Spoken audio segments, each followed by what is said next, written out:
Austin Osman Spare was born in London in 1886 and died in 1956. He was an artist by profession and predilection, and a sorcerer by practice and conviction. He used magic freely, both to produce physical effects and as fuel for his art. He spent several years in the orbit of Aleister Crowley, contributed drawings to Crowley's Equinox, and then left. Crowley's demands for obedience and his insistence on Golden Dawn symbolism repelled Spare at a fundamental level. Because Spare's entire methodology rested on one principle that Crowley's hierarchical system could not accommodate. Every magician must build their own symbolic language. No inherited system, no borrowed gods, no second-hand maps of the psyche. You approach the wilderness from your own unique position, and your map must have the fluidity to adapt to your own orientation. Spare's reputation as a pioneer of sorcerous methodology rests on exactly this insistence, that each practitioner develop a personal symbolic architecture from scratch. This wasn't new. It had ancient precedent.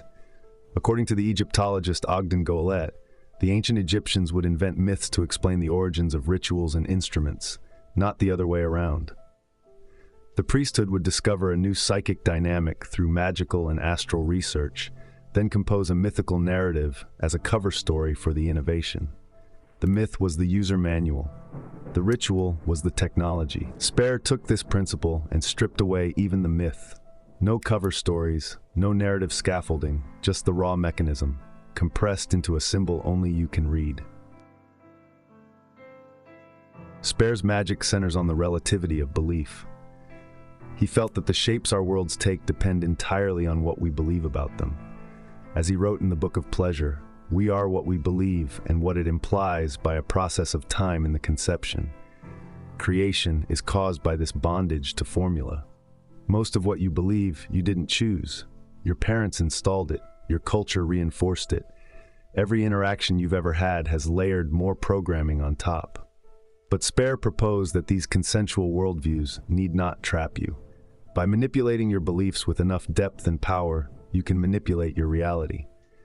The catch, and this is where most people fail, is that Spare was not referring to conscious, discursive opinions. He meant the presumptions built as reflexes and habits into the unconscious mind. The deep code, the operating system you can't see running. To change that programming, you have to go organic, directing the change down into the deep psyche, rather than letting it flash out in fantasy and its inevitable bad reaction.